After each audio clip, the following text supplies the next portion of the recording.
If you've ever been blamed for something you didn't do by the people who did it, you know the aftertaste. Copper and disbelief.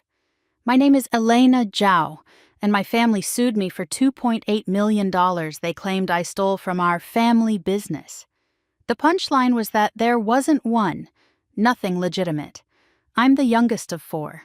My older siblings, Gavin, Rochelle, and Meredith, were the golden trio, finance careers, polished spouses, homes in the same exclusive suburb outside Seattle. They golfed, vacationed, and compared returns like scripture. I was the odd one out. I worked as a financial analyst for a nonprofit that funded microloans and ran literacy workshops. My condo was small, my car old, my paycheck fine until it sat beside theirs. My mother introduced me with a tight smile. "Elena works with poor people," she'd say, as if that settled it. I'd turned down big banks after business school. I'd seen what the last crisis did to regular lives, and I refused to help polish the knife. My family heard only, Elena chose small. 5 years ago, my Uncle Simon, my father's younger brother, called late at night, voice thin with pain. Pancreatic cancer. "I need your help," he said, "but you cannot tell your father or your siblings. Promise." I promised. 2 days later, in his attorney's office, Simon slid a folder across the table. Prospectuses, statements, tax forms. Chin Family Capital Partners stamped at the top. "They want my whole portfolio," he whispered. "They guarantee 23% a year." Guaranteed. My stomach tightened. "They say it's real estate," he said. "But the numbers don't add up. If I'm right, they'll hurt people." He pushed the folder closer. "Elena," he said, "find out what this really is."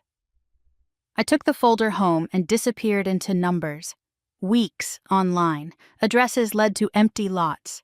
Income dwarfed the market. The fee, 42% a year, told me enough.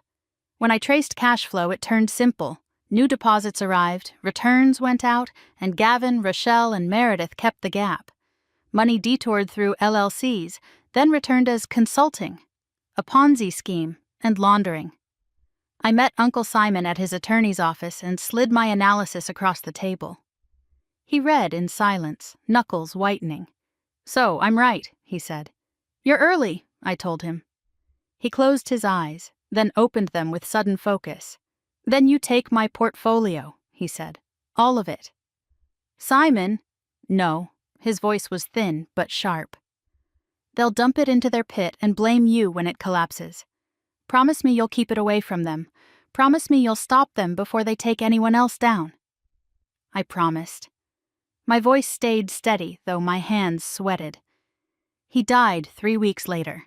The will was airtight and private, and it named me alone. After the funeral, I worked with his attorney, Harold Stein, and a forensic accountant, Dr. Priya Chen, building a file that could survive daylight. I began carrying a slim silver recorder everywhere. Then, my cousins spotted my name on trust paperwork and called my mother. They summoned me on a rainy Saturday. My parents sat rigid. Gavin wore his banker's smile.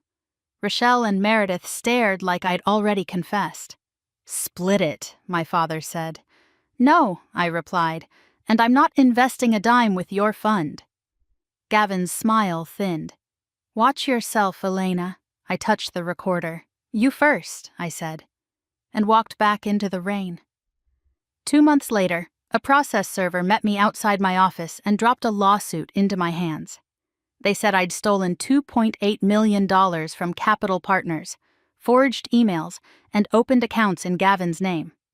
The goal was obvious: scare me into surrendering Simon's inheritance and bury their scheme under my ruined reputation. I called Harold, Dr. Chen, and the FBI agent I'd already spoken with, Special Agent Luis Ortega. "Let them testify," he said. "Then we move." In September, my family filled the gallery with relatives eager to watch me lose. I sat beside my attorney, Nadia Park, with boxes of exhibits and my slim silver recorder. Gavin took the stand, sorrow arranged on his face. His lawyer offered their exhibits, statements, messages, neat spreadsheets. Nadia waited, then asked, "Name one property your fund owns." Gavin hesitated. "We use subsidiaries." She handed the judge county records. 0 properties, 0 deeds, 0 leases. She followed with my recording from the Rainey meeting. My father demanding I split it, Gavin promising guaranteed 23. The room went cold. The doors opened. Ortega entered with agents and warrants. Gavin's cuffs clinked. Rochelle cried. Meredith went rigid. My parents stared straight ahead as their wrists were bound. The judge dismissed the case and sent the filings to prosecutors. Outside, cameras shouted. I kept walking, shaking but upright. A year later, restitution checks went out. I added a victim fund from Simon's portfolio for those hit hardest, and I taught workshops on the red flags my family sold as certainty.